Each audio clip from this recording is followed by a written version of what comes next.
Shalom Ibu Debbie, saya mau bersaksi. Nama saya Rima, saya dari Bandung. Saya jemaat Mesbah Doa dan juga Mesbah Syukur sejak 2020 yang lalu. Puji Tuhan ya, dari awal. Awalnya saya mendapat khotbah Ibu itu dari mama saya yang di Papua.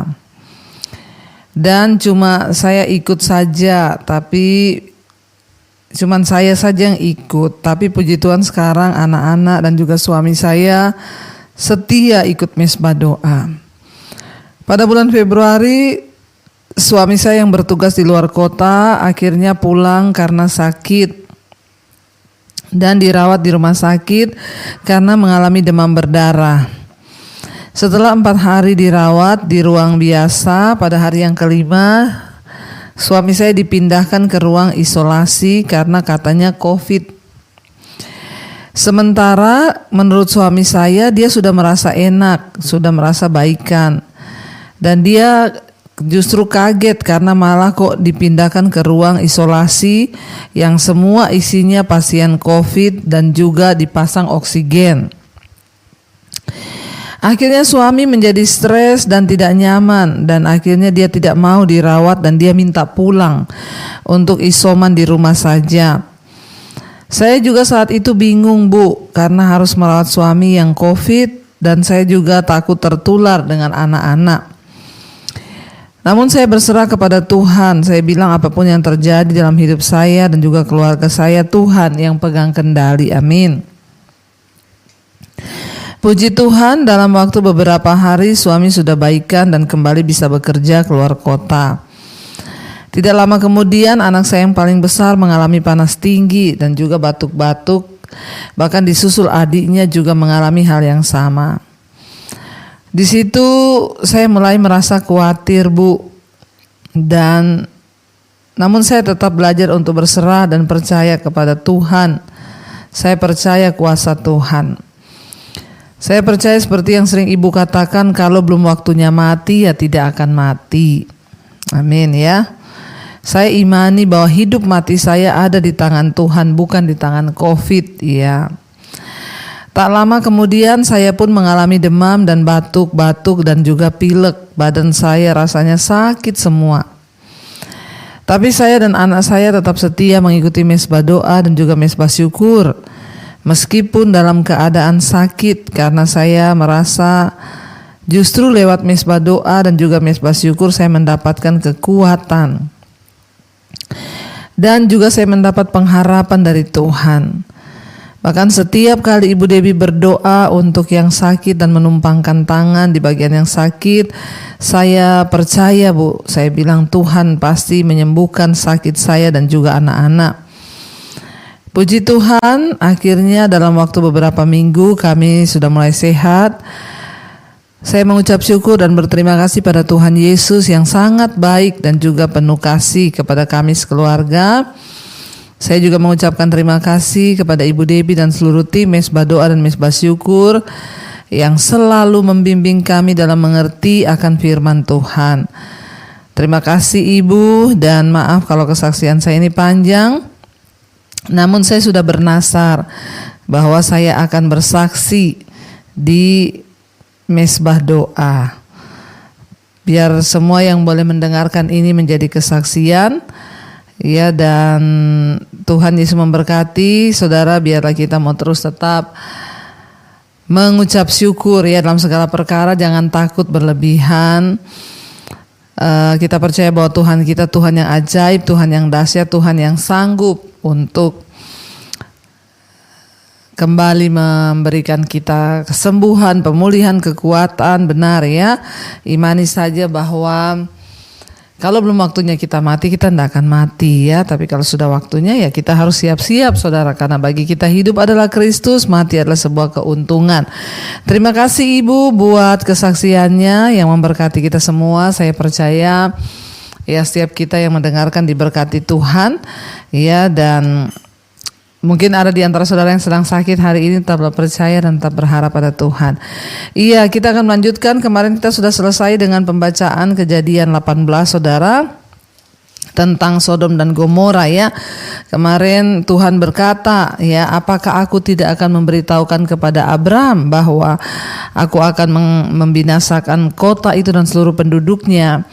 Dan akhirnya Abram yang memiliki hubungan yang dekat dengan Tuhan, dia tawar-menawar dengan Tuhan. Dia berkata, kalau sekiranya ada ya 30, 50 orang benar ya, kalau sekiranya ada 30, kalau sekiranya ada 20 sampai 10 saudara ya, tetapi tidak ditemukan ada orang benar di sana saudara, dan akhirnya tidak didapati ya. Dan Tuhan berkata ya, lalu kalau aku menemukan ya ada 10 orang saja, kata Tuhan, aku tidak akan memusnahkan karena yang 10 itu. Lalu pergilah Tuhan ya, dan setelah ia selesai berfirman kepada Abram, kembalilah Abram ke tempat tinggalnya. Baik, kita akan melanjutkan sekarang dari Kejadian pasal yang ke-19. Judul perikopnya adalah Sodom dan Gomora dimusnahkan, Lot diselamatkan. Ayat yang pertama, kedua malaikat itu tiba di Sodom pada waktu petang. Ya, Lot sedang duduk di pintu gerbang. Lot sedang duduk di pintu gerbang Sodom, dan ketika melihat mereka, bangunlah ia menyongsong mereka lalu sujud dengan mukanya sampai ke tanah. Ya, jadi ceritanya saudara ya, ada dua malaikat pada waktu petang sore hari datang ke kota Sodom. Pada waktu itu Lot sedang duduk-duduk di pintu gerbang ya kota Sodom dan melihat mereka datang. Lalu bangunlah Lot menyongsong kedua malaikat itu. Ya, dan Lot berkata, ayat yang kedua, Tuan, silakanlah singgah ke rumah hambamu ini. Bermalamlah di sini dan basuhlah kakimu. Maka besok pagi tuan boleh melanjutkan perjalanannya. Jawab mereka, tidak, kami akan bermalam di tanah lapang. Ya, jadi saudara, pintu gerbang itu mungkin kita berpikir ya, wah ini Lot ini kurang kerjaan kok duduk-duduk di pintu gerbang kota Sodom gitu ya. Pas malaikat tuh datang, Lot lagi duduk di situ. Jadi saudara, pada zaman itu pintu gerbang itu adalah sebuah tempat pertemuan bagi para pejabat di kota itu saudara ya. Dan orang laki-laki semuanya untuk membahas peristiwa-peristiwa yang sedang terjadi dan untuk melakukan transaksi bisnis juga, itu namanya pintu gerbang. Di sanalah tempat orang ya bertemu, membahas masalah yang ada di kota itu, para pejabat, bahkan semua orang laki-laki, bahkan para bisnismen yang akan membahas transaksi bisnis dan lain-lain, itu namanya pintu gerbang kota. Itu merupakan suatu tempat otoritas dan status di mana seseorang dapat melihat dan dilihat oleh orang lain.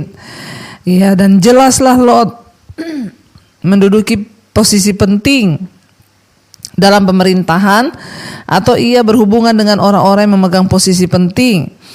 Ya, dengan yang ada di kota itu. Karena kita tahu bersama ya, kita sudah membaca yang lalu, Lot ini kaya saudara. Dia mengikuti pamannya Abraham dan dia memiliki ternak yang sangat banyak. Kemungkinan juga Lot ini pengusaha kaya sehingga dia punya akses yang baik dengan para pejabat di kota itu. Makanya dia ada di pintu gerbang. Itu adalah satu tempat bukan sembarang orang yang datang ke sana, hanya orang-orang tertentu saudara ya. Dan itu menjadi satu tempat di mana orang mengenali status sosial pada zaman itu saudara. Ya, dan kita tahu Lot itu seorang yang sangat kaya, dia memiliki banyak ternak, makanya juga Lot memiliki status ya yang tinggi di kota Sodom, dan dia itu merupakan salah satu alasan mengapa ya dia ada di pintu gerbang di kota Sodom. Lalu di sana dikatakan saudara, ketika dua malaikat itu datang, firman ini berkata, Lot menawarkan mereka untuk bermalam di rumahnya. Tapi malaikat itu berkata, kami akan bermalam di tanah lapang. Ayat 3, tetapi Lot sangat mendesak ya, tetapi karena ia sangat mendesak mereka, akhirnya singgahlah mereka dan masuk ke dalam rumahnya. Kemudian ia menyediakan hidangan bagi mereka, ia membakar roti yang tidak beragi lalu mereka makan. Jadi Lot menjamu kedua malaikat itu di rumahnya saudara dan memberikan mereka makan.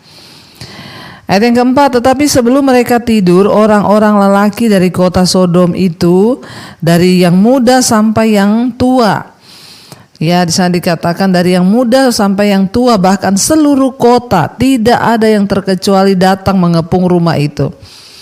Tiba-tiba saudara, ya ketika dua malaikat itu nginap di rumahnya Lot, ya pada malam hari, orang lelaki semua, ya tidak terkecuali dari tua sampai muda datang mengepung rumah Lot, saudara ya. Bahkan yang ada di seluruh kota, orang laki-lakinya itu datang ke rumah Lot untuk mengepung rumah itu, saudara. Ayat yang kelima. Di sini dikatakan mereka berseru kepada Lot, "Di manakah orang-orang yang datang kepadamu malam ini? Bawalah mereka keluar kepada kami supaya kami pakai mereka." Ya, lalu keluarlah Lot menemui mereka ke depan pintu, tetapi pintu ditutupnya di belakangnya. Jadi Lot keluar mendapati mereka, dia buka sebelah pintu, tapi dia bersembunyi di belakang pintu, dia menahan pintu itu, saudara. Karena dia melindungi kedua tamu ini, saudara ya. Ayat yang ketujuh, dia berkata kepada mereka, dan ia berkata, "Saudara-saudaraku, janganlah kiranya berbuat jahat." Ayat yang ke-8, "Kamu tahu aku mempunyai 2 orang anak perempuan yang belum pernah dijamah laki-laki. Baiklah mereka kubawa keluar kepadamu, perbuatlah kepada mereka seperti yang kamu pandang baik. Hanya jangan kamu apa-apakan orang ini, sebab mereka memang datang untuk berlindung di dalam rumahku." Jadi saudara, orang-orang di kota Sodom itu, mereka itu dikuasai oleh hawa nafsu. Ya, mereka itu kaum homoseksual dan mereka meminta Lot memberikan 2 cowok itu, 2 malaikat itu. Mereka bilang, "Keluarkan dia, kami mau pakai," ya orang-orang itu. Tapi Lot itu mengintip dari balik pintu dan berkata, "Saya punya 2 anak perempuan yang belum pernah dijamah laki-laki. Saya akan berikan 2 anak perempuan saya kepada kalian, tetapi tamu-tamu saya ini jangan kalian sentuh. Terserah 2 anak saya ini mau kalian apain, terserah, tapi jangan 2 tamu saya ini." Saudara, kita berpikir ya, bagaimana mungkin seorang ayah memberikan anak-anak perempuannya untuk diperkosa oleh segerombolan orang-orang yang sesat, ya, yang liar, yang sudah dikuasai hawa nafsu setan, saudara. Ya, dan hanya untuk demi melindungi 2 orang asing yang Lot bahkan sendiri tidak kenal. Ya, kalau kita lihat di sini, saudara, ya bagaimana Lot sebagai seorang ayah, dia memberikan 2 orang anak perempuannya untuk melindungi orang asing.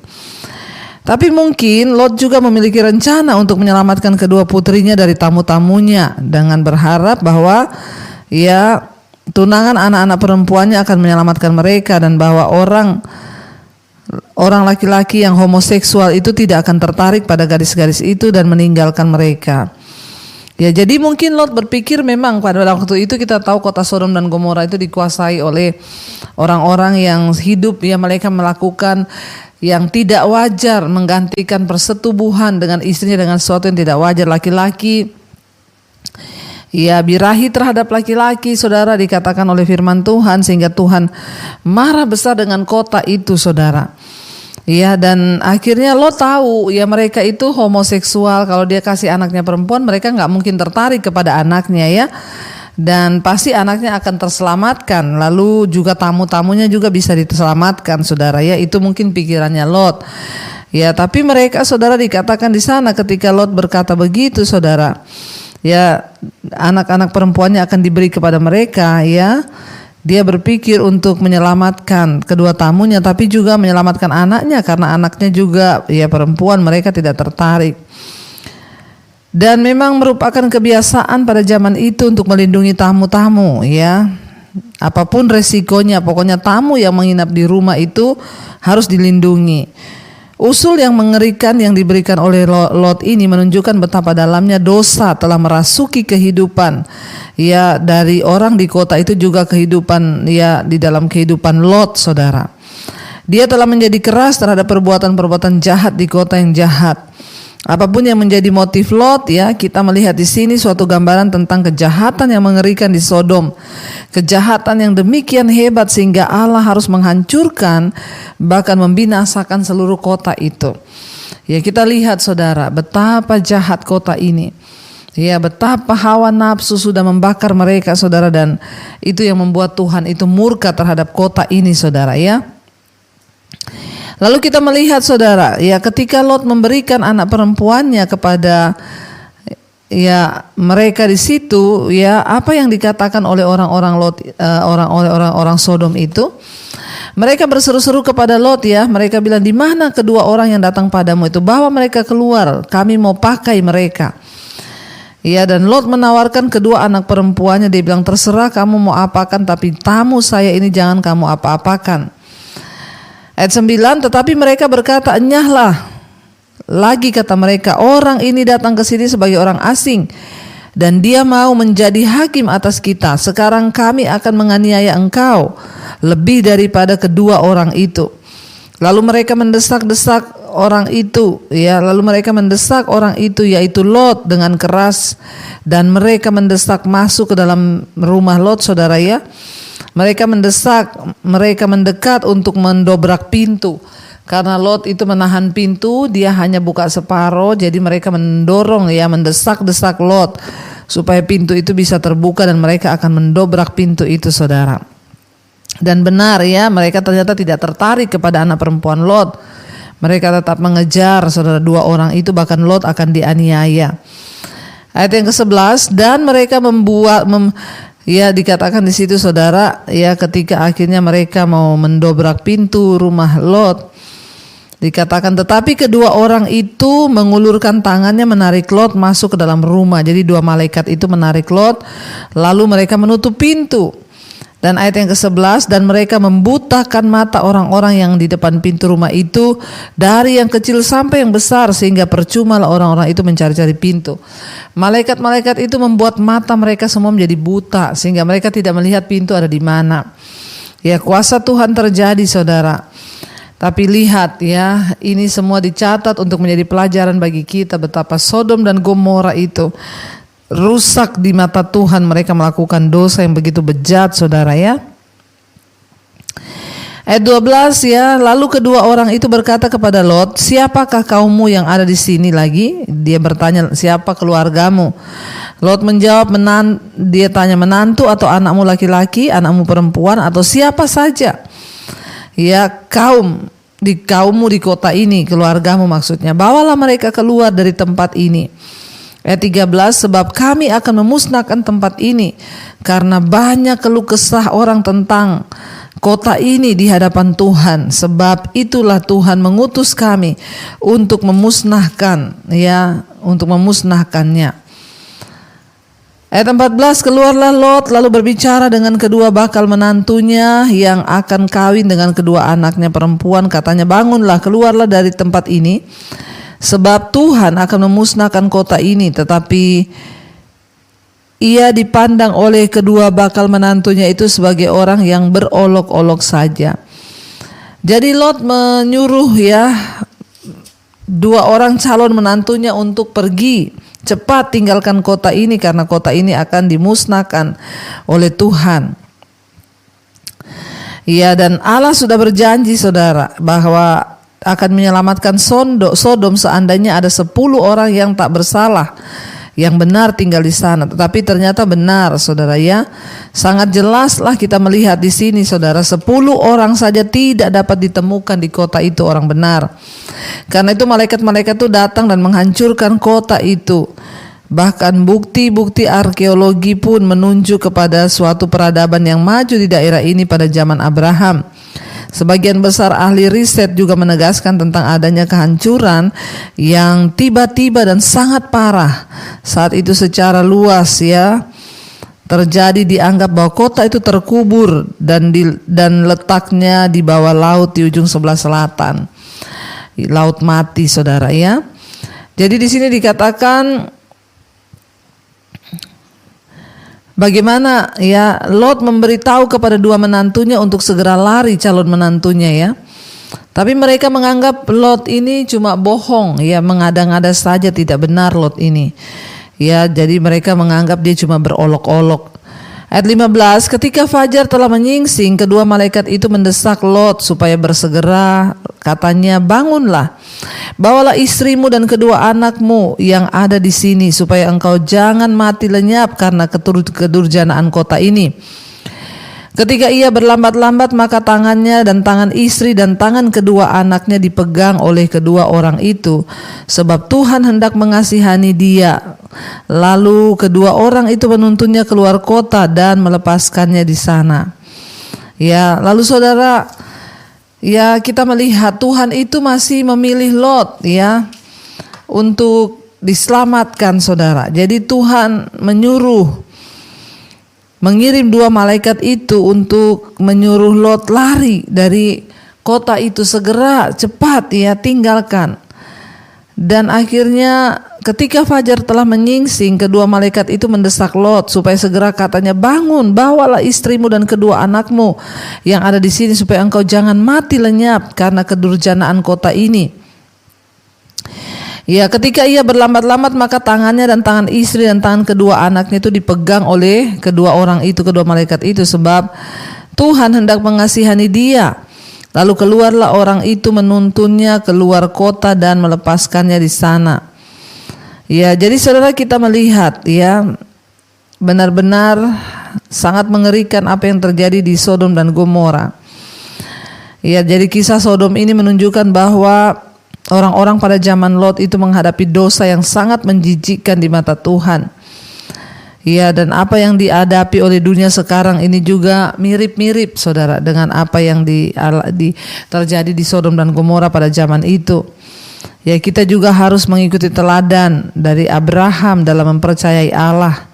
Ya, imannya tidak mementingkan diri, berbeda dengan orang-orang di Sodom yang suka memuaskan diri, saudara.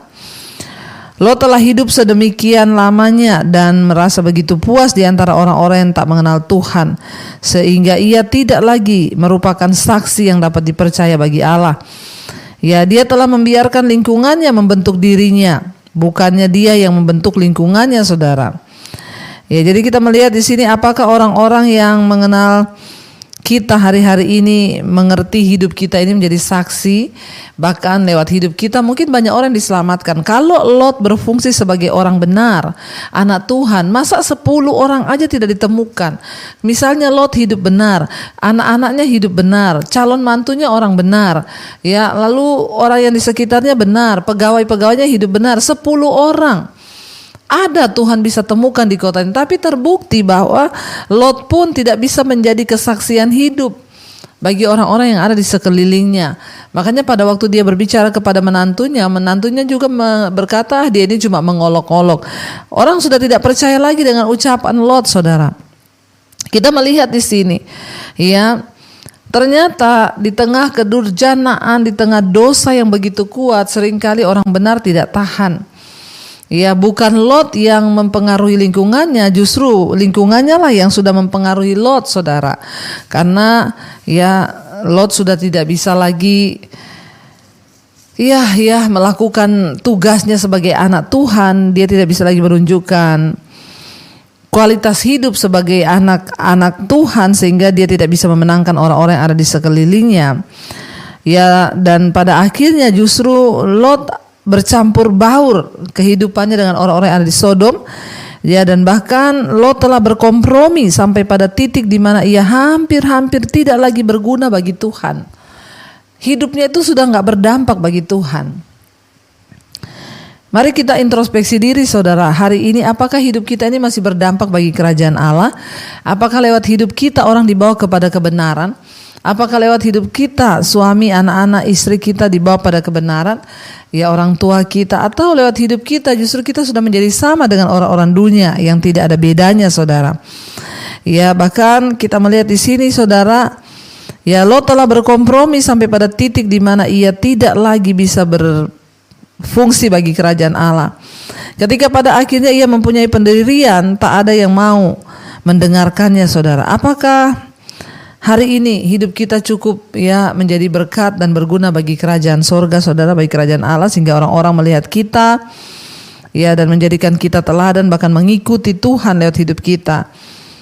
Mari kita harus membuat perbedaan di dalam hidup kita supaya ya kita jangan sampai menjadi orang-orang yang justru berkompromi dan menjadi sama dengan dunia ini. Tuhan bilang, engkau memang ada dalam dunia, tetapi engkau bukan dari dunia. Berubahlah ya, sehingga kita boleh menjadi berkat. Jangan seperti Lot yang tidak mampu menjadi berkat. Dia kaya secara materi, tapi hidupnya tidak berdampak bagi kerajaan Allah lagi. Mari saudara, malam ini kita merenungkan hidup kita. Apakah kita ini sudah sungguh-sungguh berdampak bagi kerajaan Allah atau tidak? Apakah hidup kita ini masih bisa diperhitungkan Tuhan atau tidak, saudara? Jangan sampai orang-orang di sekeliling kita pun tidak hidup dalam kebenaran. Tapi mari kita sungguh-sungguh menjadi teladan. Karena Alkitab berkata, satu orang bertobat, seisi rumah itu akan diselamatkan. Mari kita merenungkan firman ini. Kita mau sungguh-sungguh berkata kepada Tuhan, terima kasih Bapa lewat firman-Mu. Kami banyak belajar. Malam ini kami belajar tentang bagaimana kami harus hidup sungguh-sungguh di hadapan Tuhan, hidup benar, supaya bukan lingkungan yang mengubah kami, tapi kami yang mengubah lingkungan di sekeliling kami. Tuhan tolong kami, bawa kami di dalam perkenanan-Mu senantiasa. Kami tinggalkan dosa-dosa kami tinggalkan segala pemberontakan kami, dan kami mau belajar hidup untuk kepentingan Tuhan. Kami mau belajar hidup untuk kehendak-Mu Bapa. Kami mau belajar hidup untuk kebenaran, supaya lewat hidup kami banyak orang boleh diselamatkan, sehingga Tuhan menemukan bahkan kami dan seisi rumah kami boleh diselamatkan. Tuhan, ajar kami untuk sungguh-sungguh mengerti bahwa dunia ini semakin jahat, tapi orang yang benar harus tetap hidup oleh karena firman Tuhan. Kami tidak mau terikut dengan arus dunia, sehingga hidup dalam kenajisan, percabulan, kompromi dengan dosa-dosa. Kami mau tetap berdiri dalam kekudusan Tuhan, bahkan menjadi pendoa syafaat bagi orang-orang yang di sekeliling kami ya Bapa. Pakai hidup kami sungguh-sungguh menjadi terang dalam rumah tangga, suami-suami menjadi imam, istri menjadi penolong, anak-anak takut akan Tuhan, sehingga rumah tangga kami memuliakan nama Tuhan. Kami tidak ragu masa depan anak-anak kami tidak ragu masa depan kami, jodoh anak-anak kami, semuanya Tuhan yang pegang kendali. Engkau terus memberkati Bapa. Untuk setiap keluarga besar kami juga yang belum mengenal Tuhan, biarlah mereka juga boleh mengenal anugerah-Mu, boleh mengenal akan keselamatan yang daripadamu Tuhan. Kasih karunia-Mu boleh sampai kepada mereka, supaya mereka boleh diselamatkan. Berkati setiap keluarga besar kami yang sedang terbaring sakit, orang tua, oma, opa, kakek, nenek kami, mereka para single parent, Tuhan menjadi penghibur. Kalau ada yang sedang terbaring sakit, biarlah kesembuhan yang dari Tuhan boleh terjadi. Kami perkatakan di dalam nama Tuhan Yesus, darah Yesus menyucikan, menguduskan. Kami patahkan segala kuasa sakit penyakit. Ampuni dosa pelanggaran kami Tuhan. Kami patahkan, hancurkan segala kuasa kegelapan yang coba menyerang hidup kami lewat sakit penyakit. Kami tolak di dalam nama Yesus. Terutama beri kesembuhan jiwa, agar tidak ada sungut-sungut, amarah, kepahitan. Yang ada adalah ucapan syukur. Berkati setiap mereka yang ada dalam tekanan hidup, beban pergumulan yang berat Tuhan, masalah hutang piutang, Tuhan turut bekerja dalam segala perkara. Yang mau menjual aset, Tuhan juga turut bekerja. Bapa, kirimkan pembeli. Engkau juga membantu Tuhan setiap kami ketika kami Tuhan sungguh-sungguh berserah, bertobat dari jalan-jalan hidup kami yang jahat. Kami tahu pertolongan Tuhan tidak pernah terlambat. Engkau memberkati juga Bapa untuk setiap mereka yang terikat dengan kuasa-kuasa kegelapan, yang terikat dengan hal-hal yang tidak berkenan pada Tuhan, rokok, minuman keras, obat-obatan terlarang, judi online, game online, yang terikat dengan narkoba, kenajisan, percabulan, homoseksual, lesbian, yang terikat dengan perselingkuhan, persinahan, percabulan. Kami berdoa dalam nama Yesus seperti kota Sodom dan Gomora. Kami tidak mau Tuhan Engkau binasakan. Kami berdoa malam ini biar terjadi kelepasan bagi setiap mereka yang terikat. Tuhan Yesus sanggup melepaskan. Yang terikat dengan kepahitan, kekecewaan, amarah, kedengkian, dendam, yang terikat dengan ketakutan, kekhawatiran, kecemasan, kami tolak, patahkan, hancurkan di dalam nama Tuhan Yesus. Engkau memberkati Bapak setiap anak-anak-Mu Tuhan, mereka yang sungguh-sungguh membutuhkan Tuhan dalam kehidupan. Biarlah Tuhan menjadi Tuhan dan Juru Selamat bagi setiap kami. Engkau juga terus memberkati setiap mereka yang rindu punya keturunan, dibukakan kandungan yang tertutup dalam nama Yesus, keturunan ilahi yang Kau percayakan. Yang saat ini berkekurangan, Tuhan mencukupi. Kami tahu Engkau Allah Yehova Jireh yang sanggup mencukupi kebutuhan hidup kami. Tuhan, Engkau juga terus memberkati Bapa untuk setiap mereka yang hari-hari ini Tuhan sedang di dalam masalah-masalah yang rumit. Tuhan turut bekerja mendatangkan kebaikan. Kami berdoa buat bangsa dan negara kami Indonesia. Shalom Indonesia dari Sabang sampai Merauke. terjadi hujan pertobatan, orang-orang berbalik kembali dari dosa, meninggalkan jalan yang jahat. Kami berdiri bagi Indonesia, ampuni bangsa kami, ampuni segala roh kenajisan, percabulan, homoseksual, lesbian. Jangan Engkau timpakan murka-Mu Tuhan seperti Sodom dan Gomora. Kalau Engkau berkenan, ampuni bangsa ini Tuhan. Berkati Bapak Presiden Jokowi, wakilnya, seluruh jajaran kabinet yang ada. Tuhan memberkati bahkan TNI Polri yang menjaga keamanan bangsa ini Tuhan. Jagai Bapa dalam nama Tuhan Yesus. Engkau terus memberkati Tuhan untuk setiap anak-anak-Mu yang berseru atas bangsa ini. Engkau jamah dan lawat. Diberkati tanahnya, diberkati pertanian, perkebunan, diberkati peternakannya, diberkati pertambangannya. Diberkati Tuhan segala yang dilakukan oleh bangsa kami, biarlah berkenan kepada Bapa. Kami berdoa juga Tuhan untuk bangsa-bangsa. Kami masih terus berdoa buat Rusia dan Ukraina Tuhan yang ada dalam pertempuran peperangan. Biarlah Engkau mengampuni Tuhan. Bukan soal siapa yang salah, siapa yang benar, tapi biar belas kasihan Tuhan tercurah terutama bagi para presidennya, agar ada saling merendahkan hati supaya tidak semakin banyak korban jiwa. Bapa berkati Tuhan, kami mohon pengampunan-Mu Bapa. Semua bangsa-bangsa yang ada di 5 benua, Asia, Afrika, Amerika, Eropa, Australia Tuhan, tutup bungkusan kau saudara-Mu. Biarlah pengampunan Tuhan tercurah, anugerah Bapa tercurah. Di tengah masa pandemi ini tidak ada kematian massal, yang ada kesembuhan massal. Kami membuka hati dan tangan kami Tuhan untuk menerima berkat-Mu.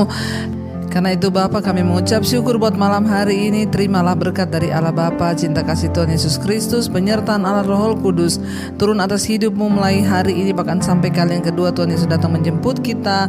Nama-Mu tercatat di dalam kitab kehidupan. Dalam nama Tuhan Yesus yang percaya diberkati, katakan bersama amin, amin, amin.